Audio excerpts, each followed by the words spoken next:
Day 27. I split my meditation into three 20-minute sections. One session was by the River Lee, up on the marshes where I live, and that was actually really beautiful. It was so nice because the sun was shining, and I was by the river, sat on the riverbank with the sounds of nature, bird song, waterfowl. My dog was with me. She was splashing around in the water. So it was really, really beautiful to be in nature and meditate. Absolutely gorgeous. The other 20 minutes was first thing in the morning with my partner. She had a guided meditation, and I was just doing this, bringing everything back to a loving awareness. And then this evening, just before dinner, another 20 minutes. So it's actually quite early, and I'm getting to finish. So I finished the whole kind of thing it's like 10 o'clock at night or something. So I think I mention it just because it's really easy to get the idea that like meditating is going to take up too much time. It could seem 15 minutes is I don't have time for 15 minutes, or I don't have 20 minutes here or 20 minutes there. But I think that's a fiction that the part of us that likes to resist change keeps coming up with, because actually when you get into meditation, and if you do it even 15 minutes a day is going to make a difference.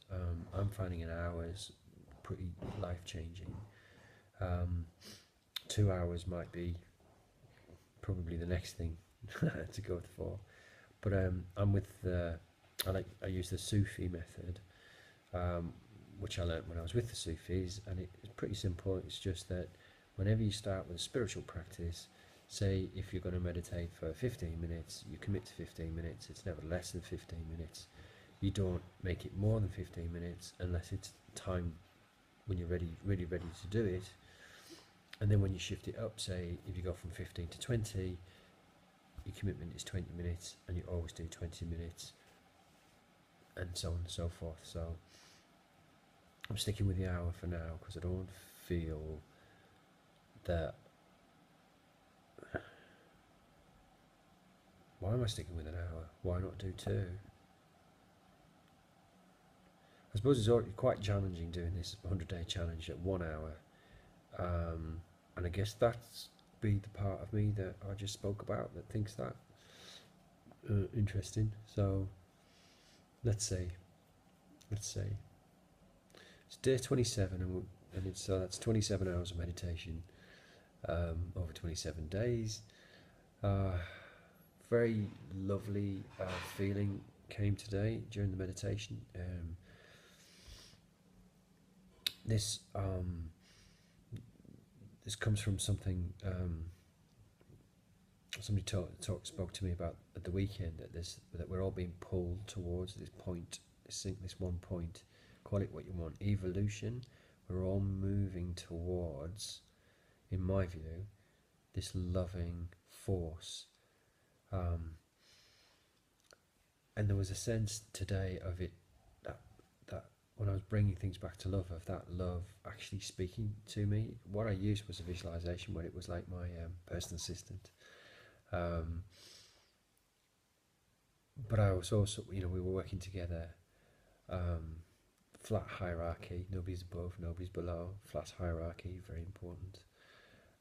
Only thing that works, flat hierarchy, or no hierarchy, flat structure, everybody's equal, because it's the truth. And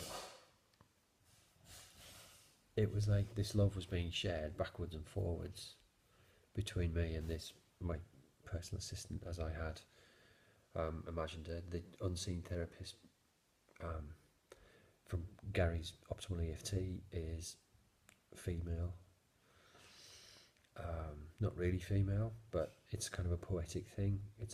So many spiritual things are considered to be male. It's all kind of he and brother and father. Then I think it's great that we're using the female aspect for this. But it was just this backwards and forwards sharing of this loving feeling, just bringing everything up, everything that was coming up, just bringing it back to this beautiful, warm, flowing. And that's really nice. It's really, really lovely experience.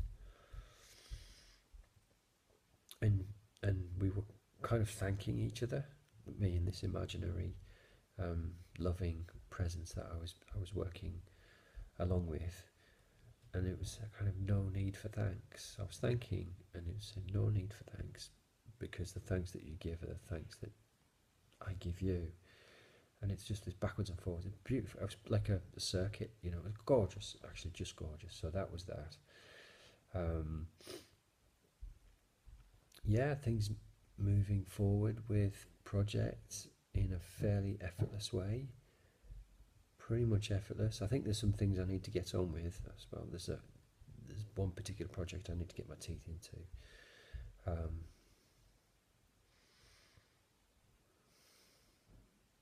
But yeah, what else was there?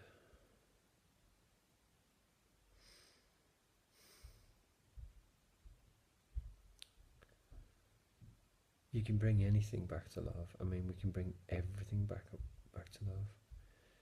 And the basic logic of it is this: is that thought that's arising in me, which I don't like, which I'm frightened of, which it seems like I cannot accept. The very fact that it's arising out of my subconscious or my unconscious, it's like out of the awareness that I'm not aware of into the awareness that I am aware of, means I can release it. It's releasing, the subconscious is releasing it to me, so I can consciously release it back to love. So the very fact that I'm aware of something is something to be grateful of, because I can love it. If I wasn't aware of it, then it would just keep on swimming around in my subconscious, becoming stronger, and I would start to then create experiences that are in line with that thing that's in my subconscious. Because when we create from fear and lack and separation, we're creating from stuff that we're not really conscious of. We do that unconsciously. Nobody goes around trying to screw themselves up or screw the planet up deliberately. One would hope. I mean, it looks like some people do, but let's just go with whoever's watching this isn't looking to do that.